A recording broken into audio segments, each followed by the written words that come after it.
आज हम स्टार्ट करेंगे नया चैप्टर और नए चैप्टर का नाम है सॉलिड स्टेट। बचपन से पढ़ते आ रहे हो कि सॉलिड क्या होता है। सॉलिड किसको कहते हैं? जिसको डेफिनेट वॉल्यूम हो या डेफिनेट शेप हो या दोनों नहीं हो। तो ऐसा सब्सटेंस जिसको डेफिनेट वॉल्यूम हो और डेफिनेट शेप हो इसको हम कहते हैं सॉलिड।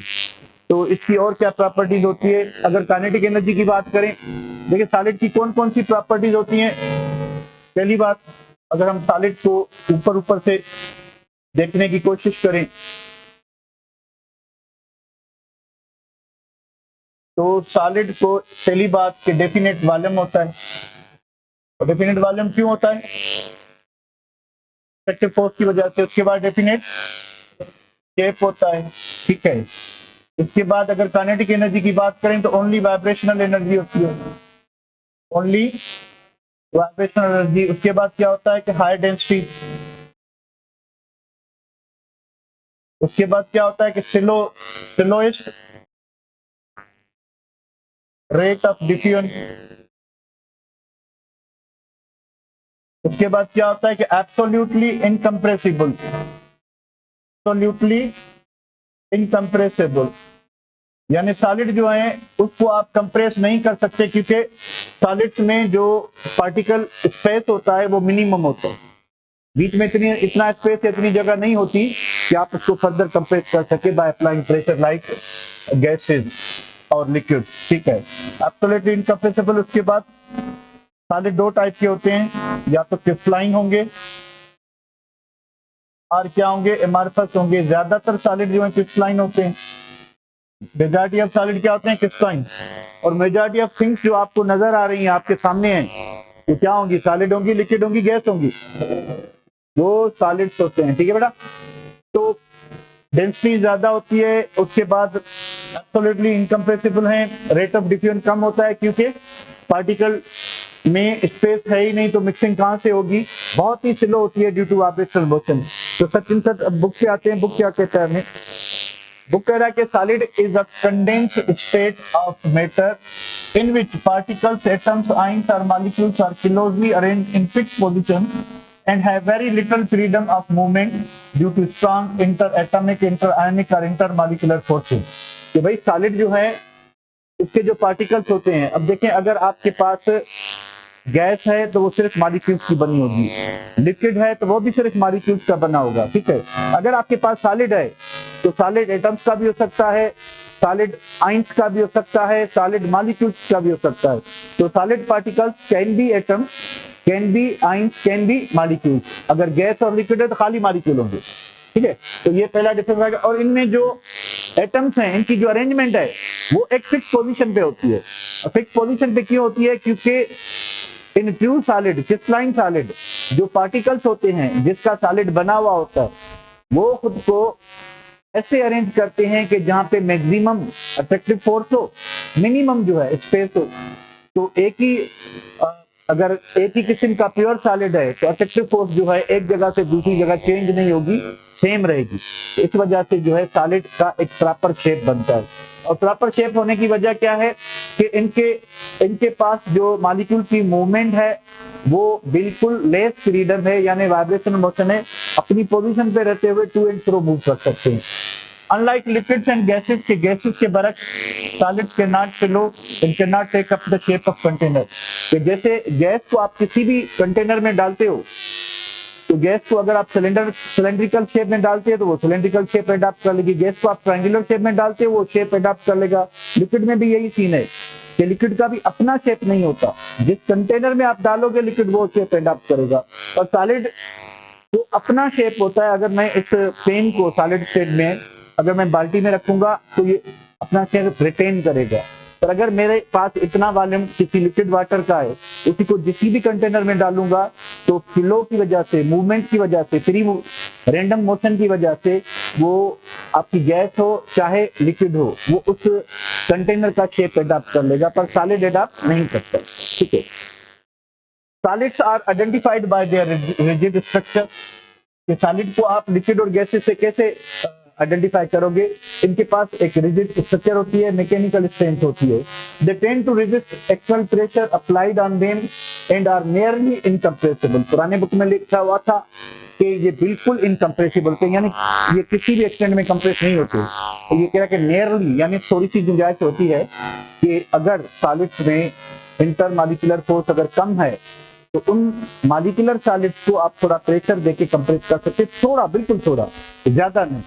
पर आयनिक क्रिस्टल्स, कोवेलेंट क्रिस्टल्स, ठीक है, या आपके जो है मेटालिक क्रिस्टल्स, ये इनमें थोड़ी अट्रैक्टिव फोर्स स्ट्रांग होती है, इनमें इतनी जगह नहीं होती। पर जो मॉलिक्यूलर क्रिस्टल होते हैं इनमें थोड़ी सी गुंजाइश होती है कि आपको थोड़ा सा, बहुत ही थोड़ा कंप्रेस कर सकते हो। इवन तो हमने लिक्विड में भी पढ़ा था कि लिक्विड भी इतने अच्छे कंप्रेस नहीं होते। Solids have very high density as compared to the liquids and gases. Most of them melt on the heating. यानी अगर आप रूम टेम्परेचर पे कोई भी सब्सटेंस आपको सॉलिड दिखाई देता है तो उसको हीट करने पे ही वो मेल्ट होंगे, जबकि आप लिक्विड को, काफी लिक्विड्स ऐसे हैं या काफी गैसेस ऐसी हैं जिनको बिना हीट किए वो मेल्ट या बॉयल हो जाते हैं, क्योंकि उनकी मेल्टिंग पॉइंट और बॉइलिंग पॉइंट रूम टेम्परेचर से बहुत ही कम होती है, बहुत ही कम होती है। चलिए, इसमें ऐसी कोई खास बात नहीं, फिर भी इसको सेव कर लेते हैं और थोड़ा नीचे आते हैं।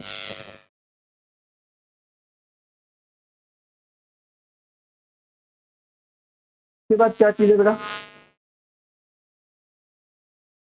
And however some directly convert into gases, के कुछ सॉलिड ऐसे हैं जिनको अगर आप हीट करोगे तो वो मेल्ट होते हैं, और कुछ सॉलिड ऐसे हैं सच एज मॉलिक्यूलर सॉलिड या ऐसे सॉलिड जिनमें अट्रैक्टिव फोर्स बहुत कम होगी, तो जैसे ही आप उनको हीट करते हैं तो वो फिर लिक्विड फेस में नहीं, वो डायरेक्टली किस में कन्वर्ट होंगे? गैस में। इसको क्या कहते हैं? सब्लिमेशन, ठीक है। और सॉलिड्स को क्या कहेंगे? सब्लाइम, ठीक है। Progress in science and technology leads to the advancement of knowledge about solid state, hence we must individuals to the understand nature and behavior of solid। चलें, ये हो गया। अब काइनेटिक मॉलिक्यूलर थ्योरी क्या कहेगी? काइनेटिक मॉलिक्यूलर थ्योरी ये कहती है कि जो सॉलिड पार्टिकल्स हैं, सॉलिड पार्टिकल्स कौन से हो सकते हैं? एटम्स भी हो सकते हैं, आयंस भी हो सकते हैं और मॉलिक्यूल्स भी हो सकते हैं। इनमें जो अट्रैक्टिव फोर्स है वो क्या होगी? खाली स्ट्रांग होगी कि वेरी स्ट्रांग होगी? अगर अट्रैक्टिव फोर्स वेरी स्ट्रांग होगी तो इनमें, इनके पार्टिकल्स में फ्रीडम यानी मूवमेंट ज्यादा होगी, कम होगी, या होगी पर लिमिटेड होगी? और कौन सी मोशन होगी? देखें, अगर आपके पास गैस है, मोनोएटॉमिक गैस है, तो ट्रांसलेशनल काइनेटिक एनर्जी होती है, ठीक है। अगर आपके पास पॉलीएटम या डायटॉमिक गैस है तो सारी काइनेटिक एनर्जीज होती हैं। अगर आपके पास लिक्विड है तो सारी काइनेटिक एनर्जीज होती हैं, ठीक है। अगर आपके पास सॉलिड है तो ओनली वाइब्रेशनल एनर्जी होती है, यानी मोनोएटॉमिक गैस में खाली ट्रांसलेशनल काइनेटिक एनर्जी और सॉलिड्स में खाली वाइब्रेशनल, बाकी आपकी डायटॉमिक, पॉलीएटॉमिक और लिक्विड, इनमें सारी किस्म की काइनेटिक एनर्जी पाई जाती है। तो kinetic molecular theory tells us that particles in solid have very little space due to strong attractive forces। ये solid particles बहुत ही tightly packed होते हैं और इनके अंदर कोई भी इतना ज्यादा स्पेस नहीं होता। तो these particles are tightly packed together about their mean position, के अपनी मीन पोजीशन पे ही रहेंगे, owing to the restricted movement of particles, के इनमें पार्टिकल की जो फ्री मूवमेंट है वो रिस्ट्रिक्टेड है। सॉलिड्स हैव फिक्स्ड शेप, इस वजह से सॉलिड को फिक्स शेप होता है, एंड वॉल्यूम भी फिक्स होता है। However when solid is heated, तो इनमें एनर्जी कौन सी है? Kinetic vibrational energy. अब है तो काइनेटिक एनर्जी, हमने पढ़ा हुआ है कि the average kinetic energy is directly proportional to temperature. कौन सा टेम्परेचर? Absolute temperature. तो जब आप हीट करोगे तो यानी क्या कर रहे हो? आप टेम्परेचर बढ़ा रहे हो।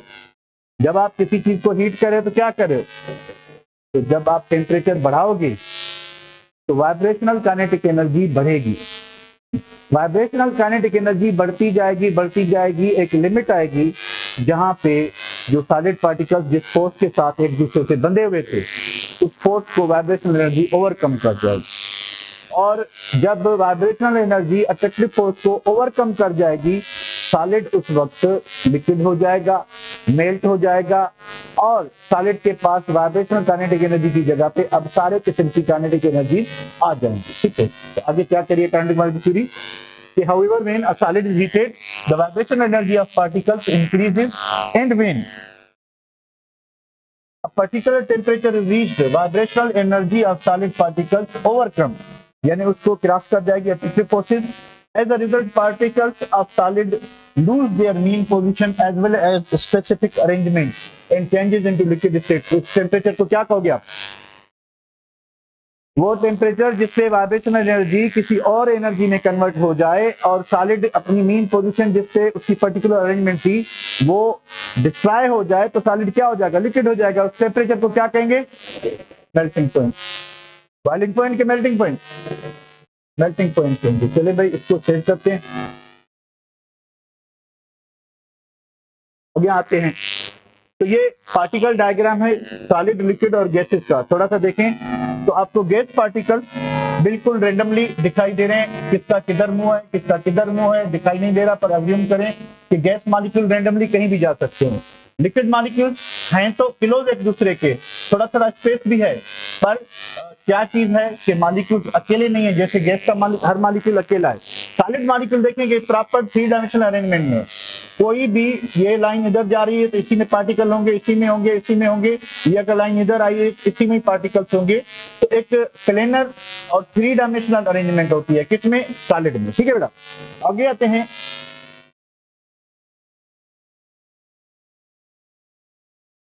सिंपल प्रॉपर्टीज ऑफ सॉलिड में पहली बात है कि kinetic molecular kinetic energy and molecular motion. तो अभी हम डिस्कस करके आए, आप ही बता दें काइनेटिक एनर्जी सॉलिड में कौन सी होगी? खाली वाइब्रेशनल एनर्जी।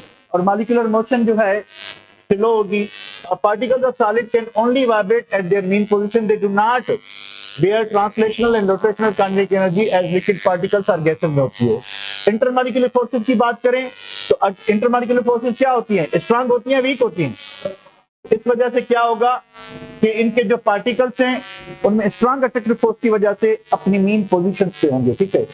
और कंप्रेशन की बात करें तो solids are nearly incompressible in terms of kinetic molecular theory, क्योंकि पार्टिकल्स टाइटली बाउंड हैं।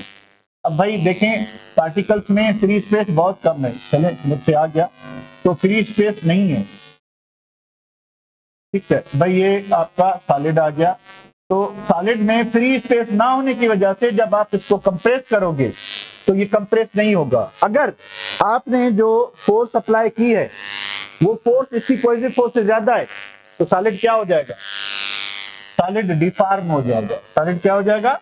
डिफॉर्म। इस प्रॉपर्टी को क्या कहते हैं?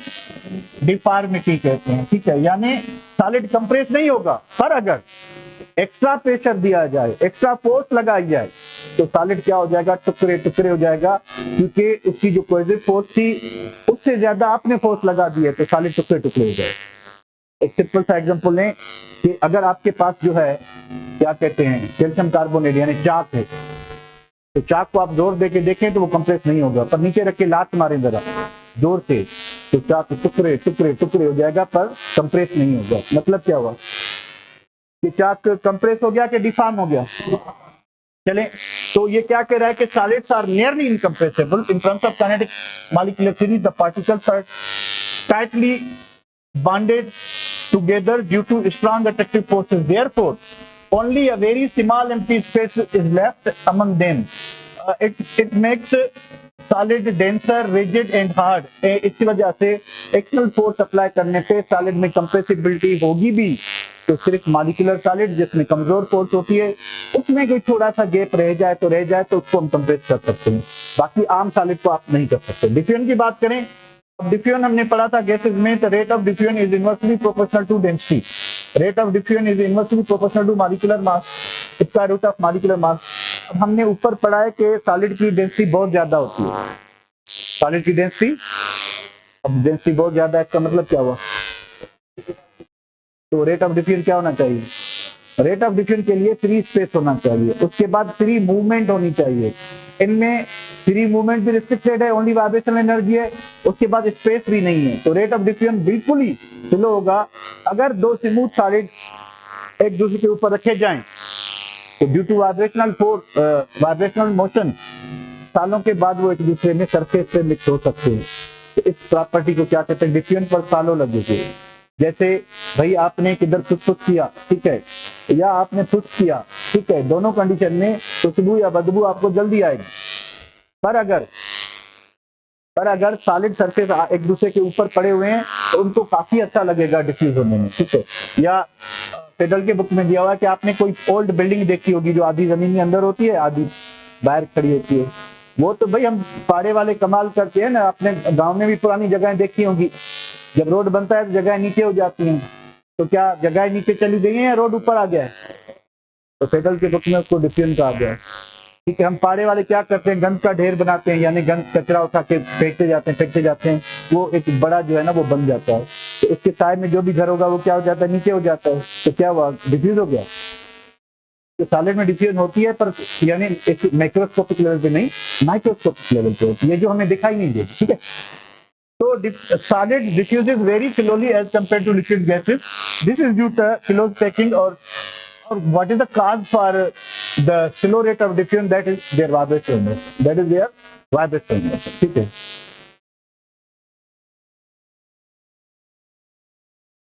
हाँ तो भाई तू साफ कर लेना बारिश का पानी, क्या मतलब एक्सपेंशन। अब देखिए सॉलिड को जब आप हीट करोगे, तो वाइब्रेशनल एनर्जी बढ़ेगी, वाइब्रेशनल एनर्जी बढ़ेगी तो Aahista Aahista enter market force क्या होगी, कम होगी, तो पार्टिकल्स थोड़ा थोड़ा दूर जाएंगे। भाई बोल रहा है कि एक्सपेंशन होगी पर बहुत ही कम होगी, एक्सपेंशन होगी पर बहुत ही कम होगी, यानी आपका सॉलिड एक्सपेंड करेगा पर थोड़ा, लिक्विड से भी थोड़ा, लिक्विड थोड़ा ज्यादा करता है और गैसेस तो बहुत ज्यादा एक्सपेंड होती है, तो इनमें एक्सपेंशन होती है पर थोड़ी। तो solids expand on heating, but this ability is very little as compared to the liquids and gases, since particles already वो क्लोज होते हैं, इस वजह से इतनी डिफ्यूजन नहीं होती। इसको सेव करते हैं। आगे नीचे वाली बात क्या है, मेल्टिंग। मेल्टिंग की बात करें तो भाई जैसे ही आप किसी सॉलिड को हीट करते हो तो सॉलिड में कौन सी एनर्जी होती है, वाइब्रेशन, ठीक है, वाइब्रेशनल काइनेटिक एनर्जी मौजूद है, ठीक है। अब आप क्या कर रहे हो, हीट कर रहे हो तो ये एनर्जी क्या होती जाएगी, इंक्रीज होती जाएगी, और ये एनर्जी आगे चल के वाइब्रेशनल काइनेटिक एनर्जी में, रोटेशनल काइनेटिक एनर्जी में और ट्रांसलेशनल काइनेटिक एनर्जी में कन्वर्ट हो जाएगी, ठीक है, कन्वर्ट हो जाएगी, ठीक है। तो उस वक्त वो टेम्परेचर जिस पे ओनली वाइब्रेशन एनर्जी इन तीनों टाइप में कन्वर्ट हो जाए, तो टेम्परेचर को आप क्या कहोगे, मेल्टिंग पॉइंट। क्या कहोगे, मेल्टिंग पॉइंट या मेल्टिंग टेम्परेचर आप कह सकते हो, ठीक है। इसको फ्यूजन पॉइंट भी कहते हैं, क्या कहते हैं, फ्यूजन पॉइंट, यानी melting point is also called fusion point, ठीक है। अब मेल्टिंग पॉइंट है क्या, temperature at which solid just become liquid, कि वो टेम्परेचर जिस पे सॉलिड जिस वक्त लिक्विड हो उसको हम क्या कहेंगे, जैसे ही वो लिक्विड होता है तो इनिशियली जब वो, क्योंकि एट वन सारा सॉलिड लिक्विड नहीं होगा तो थोड़ा सा भी पार्ट मेल्ट हो जाता है, तो जिस टेम्परेचर पे मेल्ट हुआ है वही उसकी क्या होगी, मेल्टिंग पॉइंट। फिर हमने कल भी पढ़ा था बॉइलिंग पॉइंट में, परसों बल्कि क्या पढ़ा था हमने कि at boiling point temperature remain constant, पढ़ा था ना। तो मेल्टिंग पॉइंट पे भी टेम्परेचर रिमेन कांस्टेंट, तो जैसे ही थोड़ा सा आपका सॉलिड मेल्ट हो जाएगा उसी वक्त आप टेम्परेचर नोट कर लें, तो वो टेम्परेचर क्या होगा, मेल्टिंग पॉइंट। अब अगर आपका थर्मामीटर उसी सॉलिड में डाला हुआ है, नॉर्मली हम मेल्टिंग पॉइंट मालूम कैसे करते हैं कि हम दूसरा लिक्विड यूज करते हैं, उसमें छोटी सी फ्यूजन ट्यूब लगाते हैं, उसमें सॉलिड डालते हैं, फिर पानी में रख के गर्म करते हैं, क्योंकि डायरेक्ट सॉलिड जो है उसमें आपका थर्मामीटर नहीं जाएगा, ठीक है। तो हम पानी में रख के क्या करते हैं, मेल्टिंग पॉइंट मालूम करते हैं। तो इसी वजह से कहते हैं कि वो टेम्परेचर नोट करो जिससे सॉलिड जैसे ही मेल्ट होना शुरू हो, जैसे ही थोड़ा सा ऐसा लिक्विड हो जाए, क्योंकि थर्मामीटर किसमें डाला हुआ है, सॉलिड में या पानी में, यानी जो हमारे पास प्रोसेस है वो ये होता है कि ये आपका सब्सटेंस, ये आपका, ठीक है, वाटर है, इसमें हम क्या लगाएंगे, थर्मामीटर के साथ एक जो है छोटी सी ट्यूब जुड़ी होती है, एक छोटी सी ट्यूब होती है जिसको फ्यूजन ट्यूब कहते हैं, इसमें क्या होगा, सॉलिड होगा, ठीक है। अब थर्मामीटर जो है आपका वो किस में लगा हुआ, वो पानी में लगा हुआ है, तो पानी का टेम्परेचर तो बढ़ता जाएगा क्योंकि मेल्ट कौन हो रहा है, वो तो सॉलिड हो रहा है। तो इस वजह से जिस टेम्परेचर पे सॉलिड जैसे ही इनिशियली मेल्ट होना शुरू, आप वो रीडिंग लोगे, ठीक है, उसको हम क्या कहेंगे, मेल्टिंग पॉइंट कहेंगे। अंदर का टेम्परेचर सेम रहेगा क्योंकि थर्मामीटर बाहर है, तो थर्मामीटर की रीडिंग बढ़ती जाएगी, ठीक है। तो इसको क्या कहते हैं, solid melt on heating at a particular temperature in terms of kinetic molecular theory. Vibrational energy of particles increases on heating until melting temperature. The vibrational energy of solid particles overcome the energy exists of a bond. यानी जब तक आपका solid कब melt होगा, जब उसकी vibrational energy जो attractive force solid में मौजूद है उससे बढ़ जाएगी, उससे ज्यादा हो जाएगी, पार्टिकल्स एक दूसरे से दूर हो जाएंगे, लेटाइस ब्रेक हो जाएगा, सॉलिड आपका लिक्विड हो जाएगा। उस टेम्परेचर को हम क्या कहते हैं? Melting point. और जैसे कल हमने पढ़ा था कि बॉइलिंग पॉइंट जो है वो इम्प्योरिटी ऐड करने से बढ़ती है। बॉइलिंग पॉइंट इम्प्योरिटी ऐड करने से बढ़ती है, मेल्टिंग पॉइंट कम होती है। मेल्टिंग पॉइंट क्या होती है? यानी ऑलरेडी सॉलिड पार्टिकल्स में एक स्ट्रॉन्ग अट्रैक्टिव फोर्स होती है, तो अगर उसके बीच में कोई दूसरी सब्सटेंस डालेंगे तो वो रुकावट प्रोड्यूस करेगा। यानी अगर आप लिक्विड में कोई जो है इम्प्योरिटी ऐड करोगे तो बॉइलिंग पॉइंट बढ़ती है, पर अगर सॉलिड में कोई इम्प्योरिटी ऐड करोगे तो मेल्टिंग पॉइंट कम होती है। ठीक है, यानी प्रेजेंस ऑफ इम्प्योरिटी से क्या होता है? कम होता है। अब दूसरी बात, अगर हम वही बात लिखें कि at melting point temperature of solid remain constant, temperature of solid remain constant कब तक होगा? Until all solid is converted into liquid. Until all solid is converted into liquid. जब तक सारा सॉलिड जो है लिक्विड में कन्वर्ट नहीं हो जाता तब तक क्या होगा कि आपका टेम्परेचर फिक्स रहेगा। फिर हम क्या यूज करेंगे? Latent heat of fuel. क्या होगी? कल बॉइलिंग पॉइंट के लिए लिखा था हमने कि the amount of heat required, किसके लिए रिक्वायर्ड हो? Required to convert 1 gram of solid. Required to convert 1 gram of solid into liquid.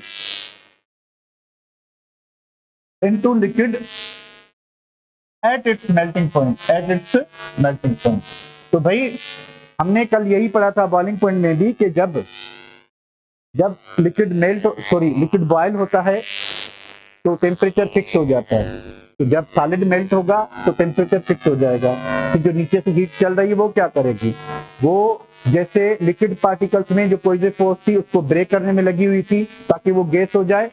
तो मेल्टिंग पे क्या होगा कि जो पॉजिटिव फोर्स है सॉलिड में उसको ब्रेक करके सॉलिड को किस में कन्वर्ट करेगी? लिक्विड। यानी जो एडिशनल एनर्जी है वो सॉलिड को लिक्विड करने में यूटिलाइज होगी। ठीक है, सॉलिड को लिक्विड करने में यूटिलाइज होगी। इसको हम क्या कहेंगे? Latent heat of fuel. कब टर्म यूज करोगे? जब आप 1 ग्राम सॉलिड को 1 ग्राम लिक्विड कन्वर्ट करने के लिए कितनी एनर्जी चाहिए? अगर मोल होता तो नो कोई डिफरेंस नहीं भाई, एक ही क्वेश्चन 4 मार्क्स क्यों लिखा है? चक्री बांधी हो क्या? कोई डिफरेंस नहीं। इसके बाद आते हैं कि भाई सॉलिड के सब्लिमेशन भी एक प्रॉपर्टी है। ठीक है, अब नॉर्मली जो मॉलिक्यूलर सॉलिड होते हैं, अब देखें आयनिक सॉलिड जो हैं उनमें स्ट्रांग आयनिक बॉन्ड होता है। स्ट्रांग अट्रैक्टिव फोर्स होने की वजह से आयनिक सॉलिड सबलाइन नहीं होते। कोवेलेंट सॉलिड में स्ट्रांग कोवेलेंट बॉन्ड होता है, वो भी सबलाइन नहीं होते। मेटेलिक सॉलिड या एटॉमिक सॉलिड जो उनमें मेटेलिक बॉन्ड होता है जो कि इंटरमॉलिक्यूलर फोर्स से ज्यादा स्ट्रांग होता है, वो भी सबलाइन नहीं होते। सबलाइन होते हैं आपके normally molecular crystal, covalent compound जो मॉलिक्यूलर स्टेट में मिलते हो और उनमें वीक इंटरमॉलिक्यूलर फोर्स हो। तो जैसे ही उनको हम हीट करेंगे तो बजाय वो लिक्विड होने के वो डायरेक्टली कहां जाएंगे? ठीक है, तो सम सॉलिड कुछ सॉलिड्स जो हैं, some solids directly changes into vapors on heating without passing through liquid phase, which is known as sublimation. For example, naphthalene भाई चूहों को मारने के लिए जो व्हाइट गोली होती है, आयोडीन, ये वाला आयोडीन पर्पल कलर का होता है। अगर आपके पास कोई भी पेपर है, ठीक है, अगर उससे आयोडीन गिरा हुआ है, ठीक है, तो थोड़ी देर बाद आप देखेंगे कि पेपर पे पर्पल कलर जहां कहां फैल जाएगा। तो जाहिर है तो ये इसके वेपर्स हैं क्योंकि उनका पर्पल कलर है। ठीक है, तो पेपर पे आप देखेंगे तो पहले आपने थोड़ी जगह पे था, यानी जहां पे रखा था सॉलिड वहीं पे निशान होगा, कलर होगा। पर थोड़ी देर के बाद 5-10 मिनट के बाद आप देखोगे कि पेपर के साइड बाय वाले जो हिस्से हैं उसके नजदीक जो हैं उन पे पर्पल कलर आ चुका होता है। तो वो पर्पल कलर कहाँ से आया, ये खुद ब खुद रूम टेम्परेचर पे क्या होगा, सबलाइन होता है। ठीक है, अच्छा उसके बाद क्या चीज है कि कैम्फर हो गया, अगरबत्ती में होता है सॉलिड कार्बन डाइऑक्साइड जिसको आप ड्राई आइस कहते हो, dry ice and solid carbon dioxide.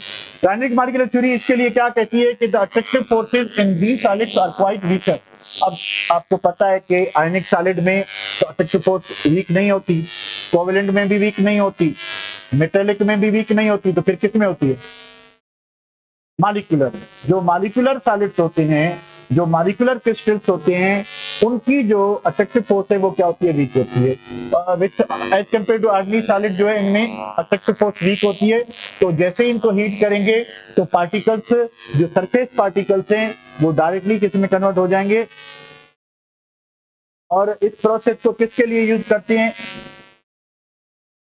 Sublimation is use for purification. Sublimation is used for purification. Purification of impure solid. अब देखिए आपके पास फर्स्ट ईयर में एक्सपेरिमेंट भी है सब्लिमेशन का, प्यूरिफिकेशन ऑफ आपका जो ये होता है नेफ्थलीन होता है बाय सब्लिमेशन। उसमें क्या करते हैं हम कि नेफ्थलीन की गोली लेते हैं, उसको कुट के पाउडर करते हैं, पाउडर करने के बाद चाइना डिश में डालते हैं।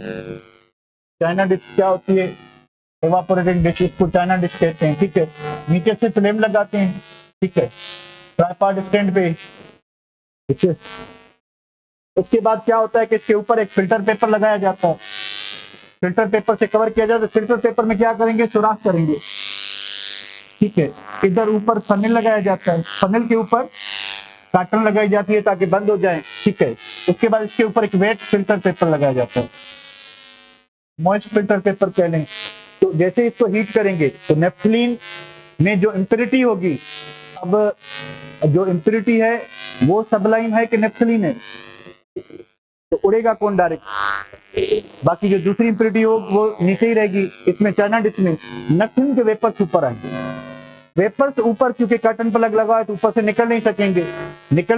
तो इधर जो हमने वेट फिल्टर पेपर लगाया वो टेम्परेचर को कम करेगा, तो नेफ्थलीन वापस सॉलिडिफाई हो जाए। अब सब्लिमेशन खाली ये नहीं है कि conversion of solid into gas, gas into solid भी क्या होता है, नेफ्थलीन सॉरी सब्लिमेशन ही होता है।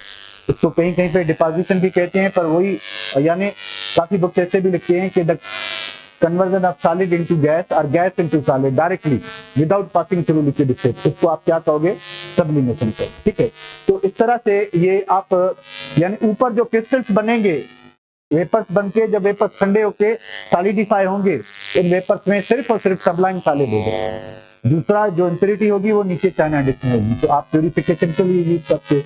ठीक है, इसको सेव करते हैं। अब आते हैं कि सॉलिड दो किस्म के होते हैं, सॉलिड दो किस्म के होते हैं, एक को कहते हैं क्रिस्टलाइन, दूसरों को क्या कहते हैं, एमॉर्फस। थोड़ा शक्ल को देख के बाद में आते हैं।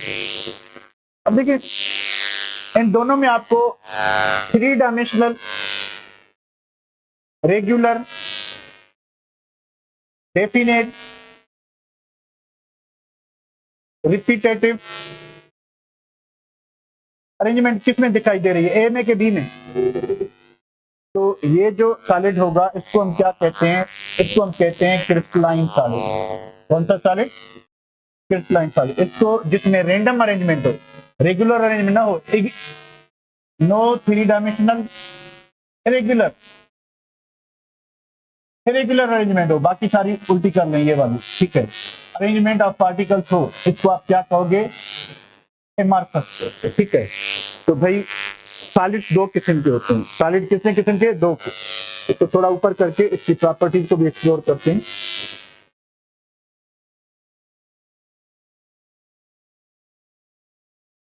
फर्क क्या होगा कि अगर आपके पास कोई ऐसा सॉलिड है जिसमें 3 डायमेंशनल, रेगुलर, रिपीटेटिव अरेंजमेंट है पार्टिकल्स की, यानी वो सॉलिड तो किसका भी बना सकता है, वो एटम्स का भी हो सकता है, वो आयंस का भी हो सकता है, वो मॉलिक्यूल्स का भी हो सकता है। तो हमारे पास सॉलिड भी इसी तरह से है। पर अगर क्या चीज है कि अगर उसमें थ्री डायमेंशनल अरेंजमेंट है, रेगुलर अरेंजमेंट है, यानी आप एक पार्ट से दूसरे पार्ट जाते हैं, आपको यानी इस पार्ट में और इस पार्ट में कोई डिफरेंस ना दिखे, एक ही जैसा हो, आप उस क्रिस्टल को घुमाएं, सिमेट्रिकल ऑपरेशन करें, ठीक है, यानी उसको आप 360 डिग्री पे घुमाएं तो उसमें कोई उसकी ऑपरेशन में चेंज ना आए, उसकी एजेस, उसके फेसेस एक ही टाइम पे आए, तो आपके पास कौन सा सॉलिड है? Crystalline solid. और क्या प्रॉपर्टी है कि आप क्या करें, क्रिस्टलाइन सॉलिड को गर्म करके देखें, अगर एक ही टेम्परेचर पे सारा सॉलिड मेल्ट होता है तो आपके पास क्रिस्टलाइन सॉलिड है। अगर आप सॉलिड को मेल्ट करते हैं, वो ग्लासी टाइप अपीयरेंस में जो है किसी टेम्परेचर पे कौन सा पार्ट जो लिक्विड हो रहा है, किसी टेम्परेचर पे कौन सा पार्ट लिक्विड हो रहा है, तो आपके पास क्रिस्टलाइन सॉलिड नहीं है, आपके पास कौन सा सॉलिड है? अमरफस सॉलिड है। तो फर्क क्या है?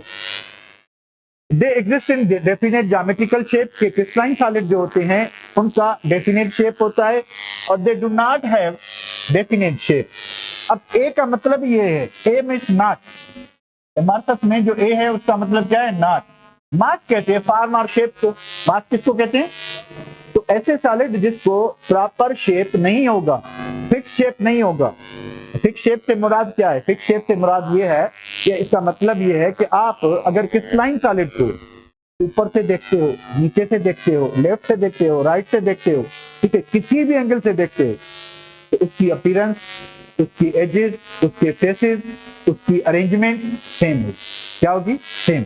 पर अगर आप इस पार्ट को देखो, ठीक है, एमरफस सॉलिड के इस पार्ट को अगर आप इस पार्ट से कंपेयर करते हो तो क्या आपको पार्टिकल्स की अरेंजमेंट एक जैसी दिखाई दे रही है?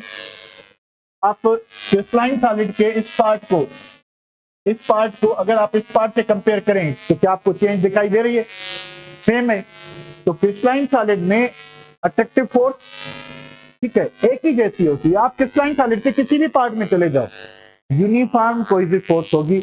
इसी वजह से इनकी मेल्टिंग पॉइंट शार्प होती है। शार्प मेल्टिंग पॉइंट का मतलब क्या है? कि मेल्टिंग पॉइंट तीखी होती है? नहीं, सिंगल टेम्परेचर पे सॉलिड मेल्ट होगा, सिंगल टेम्परेचर। इनमें क्या होगा कि सॉलिड जो है एक से ज्यादा टेम्परेचर पे क्या होगा? मेल्ट होगा। ठीक है बेटा? तो पहली प्रॉपर्टी, इनको डेफिनेट शेप होता है। क्यों होता है? Due to three dimensional arrangement, due to three dimensional. इनको डेफिनेट शेप क्यों नहीं होता?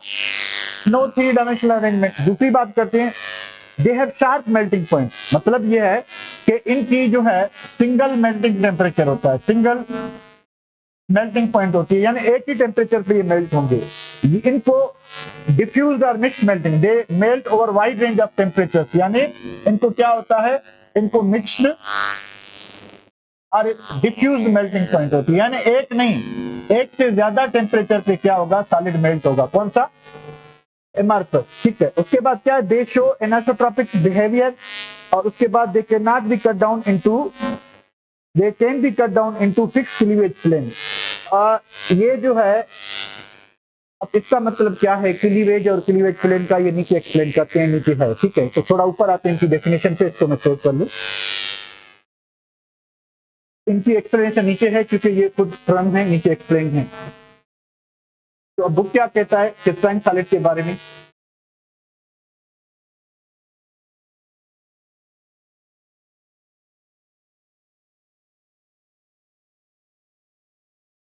कौन होते हैं crystalline solid? Sir, solids which comprise particles atoms are arranged in well defined three dimensional order are known as crystalline solids. अगर three dimensional order नहीं होगा तो फिर हमारे पास सॉलिड होंगे। In these solids the structural unit, जो छोटे से छोटा यूनिट मिलेगा उसको हम क्या कहेंगे? Unit cell. हम क्या कहेंगे? Unit cell. ठीक है। तो the structural unit is in arranged in three dimensions. ठीक है। The regular pattern through the crystal is called crystal lattice, यानी एटम्स की, आयंस की जो अरेंजमेंट होगी थ्री डायमेंशनल, इसको आप क्या कहोगे? क्रिस्टल लेटाइस कहोगे, क्रिस्टल लेटाइस। और जो बड़ा क्रिस्टल है, अगर आपको सिंप्लीफाई कर करके छोटे क्रिस्टल में आते हो तो उस बेसिक यूनिट को क्या कहोगे? उस बेसिक यूनिट को क्या कहते हैं? यूनिट सेल कहते हैं। ठीक है। lattice and the smallest fundamental portion of crystal which repeats in all three dimensions to give the crystal structure is called unit cell।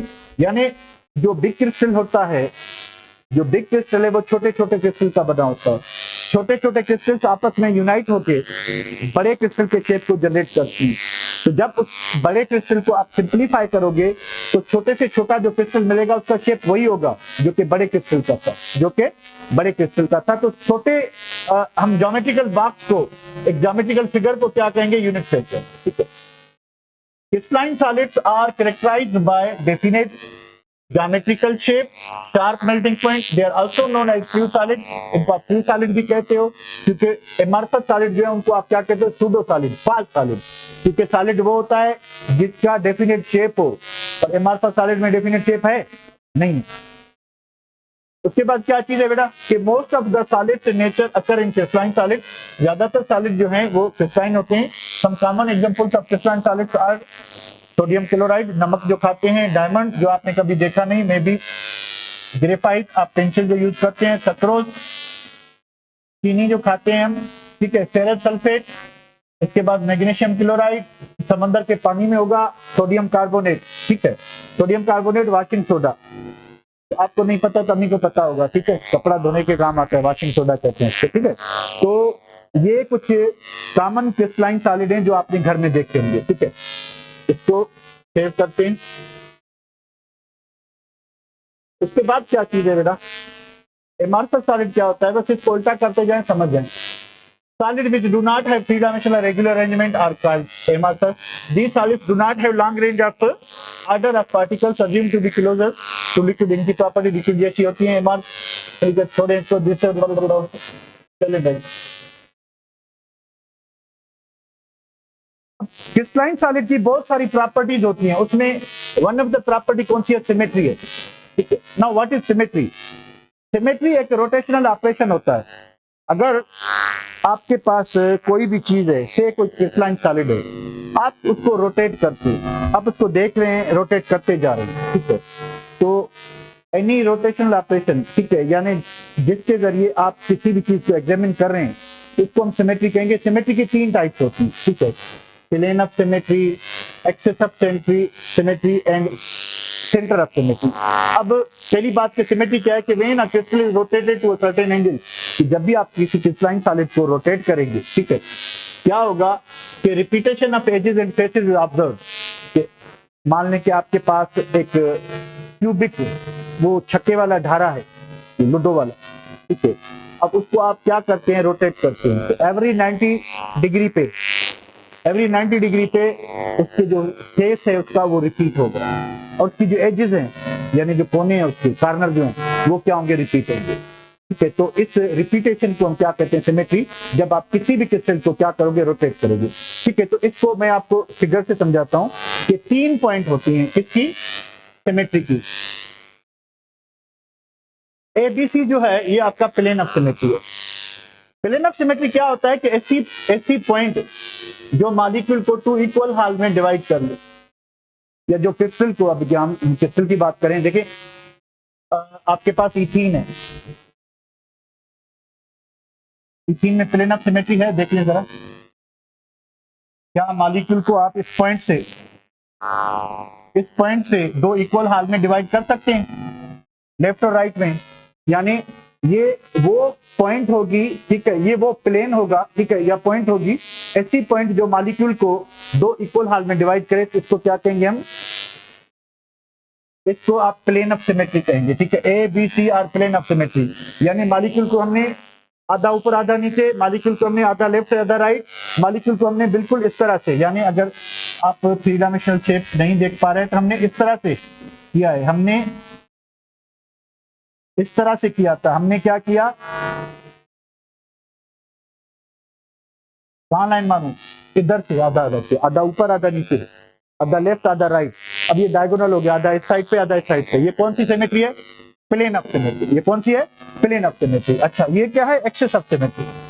ये वाला जो है 2 पॉइंट है, ठीक है, ये सेंटर ऑफ सिमेट्री। के सेंटर में आप एक लाइन लगाएं तो यहां से किधर भी आप 2 पॉइंट लगाएंगे तो मॉलिक्यूल इक्वली डिवाइड होता जाएगा।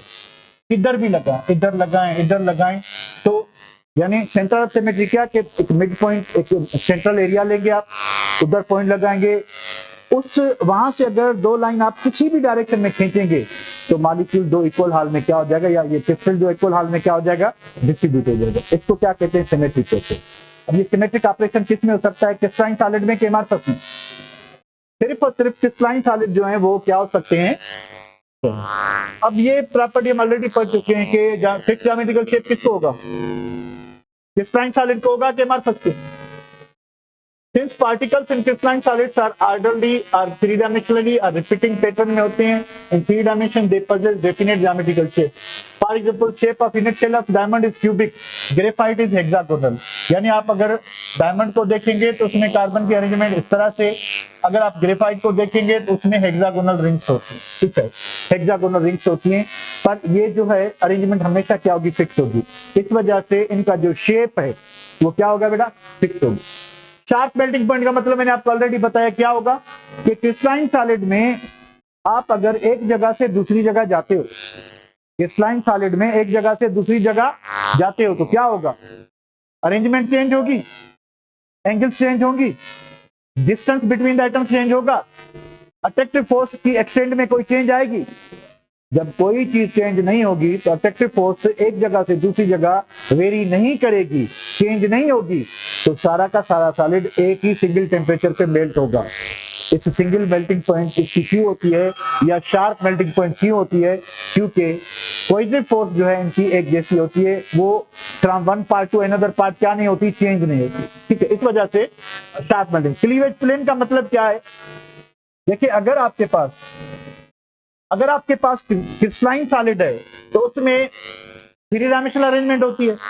उसमें क्या होता है, इसका मतलब क्या होगा कि जब आप उसको हिट करेंगे वो टूटेगा तो वो किसी न किसी पर्टिकुलर प्लेन से टूटेगा, किसी न किसी पर्टिकुलर, जरा तस्वीर पे गौर करें तो सॉलिड किसी प्लेन पे टूटा है, जेड प्लेन पे। जब आप अमॉर्फस सॉलिड को हिट करेंगे तो इसका यानी ये जो ब्रोकन पीसेस होंगे इनका जो सरफेस है ये स्मूथ होगा, सरफेस क्या होगा, स्मूथ होगा, इनका सरफेस क्या होगा, रफ होगा, क्योंकि इनकी अरेंजमेंट प्लेन्स पे है नहीं।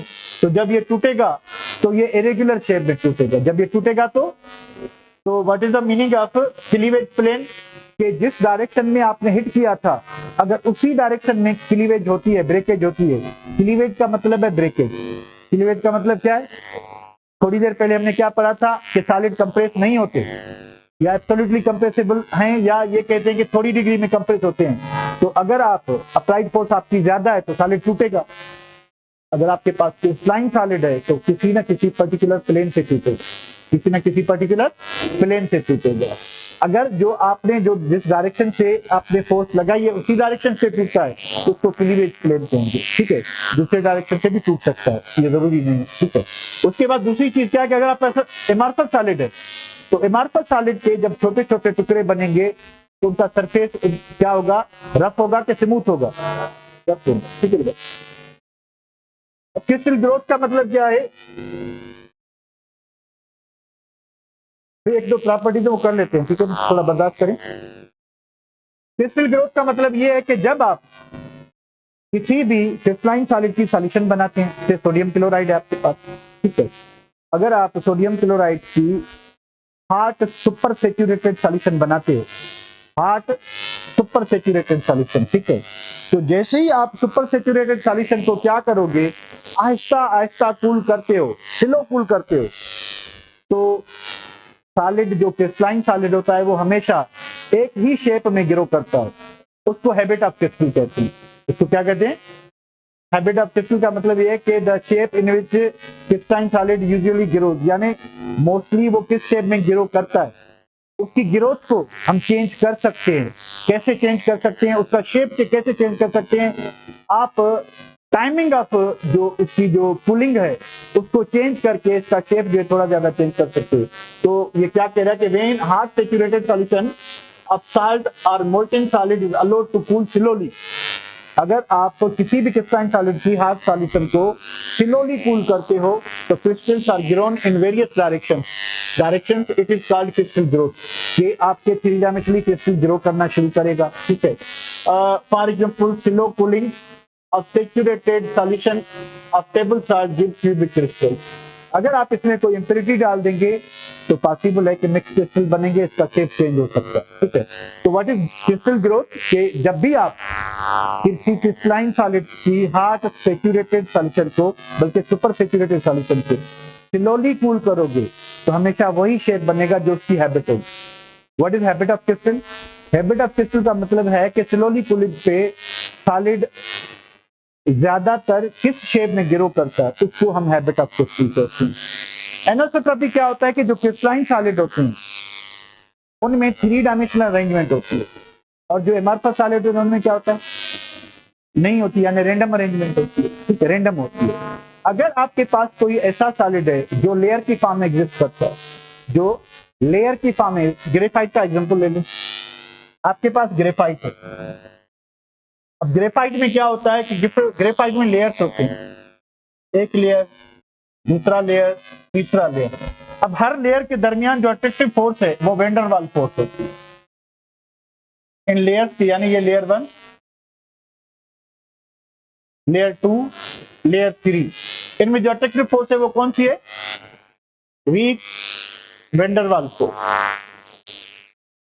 वैन डर वाल फोर्स होती है। ठीक है, वीक वैन डर वाल फोर्स। ठीक है, अब ग्रेफाइट की स्ट्रक्चर क्या है कि ग्रेफाइट में हेक्सागोनल रिंग्स होती हैं, जिसमें हर कार्बन जो है वो 3 कार्बन से बंधा हुआ होता है। यानी ये आपका क्रिस्टल जो है वो ग्रो करता जाएगा, ठीक है, ये इधर चला जाएगा, ठीक है, फिर ये जो है इधर चला जाएगा, इस जैसे लेयर्स होंगे। ठीक है, 3 लेयर्स है। अब लेयर में आप देखें कि अगर आप ऊपर से देखते हैं तो ये कार्बन है, ये कार्बन है, ये कार्बन, हर कार्बन 3 कार्बन से बांधे है। ये देखें 1 2 3, इस कार्बन को देखें 1 2 3, हर कार्बन 3 कार्बन से जुड़ा हुआ है। ठीक है, तो कार्बन के पास 4 इलेक्ट्रॉन्स होते हैं। कितने होते हैं? 4। बांध कितने बना रहा है? तो हर कार्बन के पास एक फ्री इलेक्ट्रॉन, तो कार्बन के पास एक, जिसको आप डिलोकलाइज इलेक्ट्रॉन कहते हो। अब इसी इलेक्ट्रॉन की वजह से ग्रेफाइट गुड कंडक्टर होता है। ग्रेफाइट क्या होता है? अब कंडक्टिविटी क्या है? Conductivity is free flow of charges. Charges कितना आसानी से एक जगह से दूसरी जगह मूव कर सकते हैं। अब अगर आप यहां से ऊपर से देखते हैं तो भाई इस इलेक्ट्रॉन को ये कोवेलेंट बॉन्ड पार करना पड़ेगा, ये कोवेलेंट बॉन्ड क्रॉस करना पड़ेगा। अगर आप ये कहां पे देखते हैं, आप परपेंडिकुलर टू द लेयर, अगर पैरेलल टू द लेयर देखते हो तो इलेक्ट्रॉन को क्या क्रॉस करना होगा?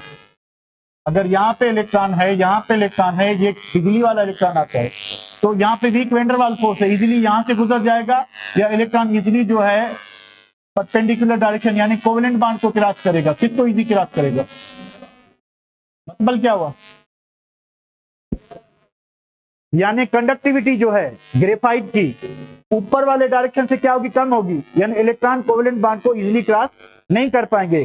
ठीक है, पर इलेक्ट्रॉन इजीली किसको क्रॉस कर सकते हैं? तो कुछ फिजिकल प्रॉपर्टीज ऐसी हैं, सच एज रिफ्रैक्टिव इंडेक्स है। अगर आप ऊपर से लाइट गिराते हैं तो लाइट इससे क्रॉस नहीं कर पाएगी, इसके सरफेस को हिट करके स्कैटर हो जाएगी। अगर आप लाइट यहां से पास करते हैं तो एंगल इतनी नहीं बनेगी, क्योंकि ज्यादातर लाइट क्या कर जाएगी? क्रॉस कर जाएगी। तो रिफ्रैक्टिव इंडेक्स हो गया। थर्मल एक्सपेंशन, अब एक्सपेंशन ज्यादा कहां होगी? परपेंडिकुलर से ज्यादा होगी या ऊपर से ज्यादा होगी?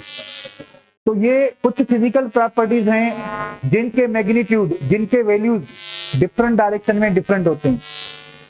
तो अगर आपके पास कोई क्रिस्टलाइन सॉलिड है तो वो एनिसोट्रॉपिक होता है। एनिसोट्रॉपिक यानी उसकी जो फिजिकल प्रॉपर्टीज हैं वो हर डायरेक्शन में एक जैसी नहीं होती, डायरेक्शन वाइज उसकी प्रॉपर्टीज क्या होती हैं? चेंज होती हैं। अगर आपके पास एमॉर्फस सॉलिड है तो उसमें ऐसी कोई अरेंजमेंट होती नहीं है रेगुलर, तो लेयर शेयर या 3 डायमेंशनल अरेंजमेंट होती नहीं। तो अगर वो बैड कंडक्टर है तो हर डायरेक्शन से बैड कंडक्टर होगा, अगर वो गुड कंडक्टर है तो हर डायरेक्शन से गुड कंडक्टर होगा।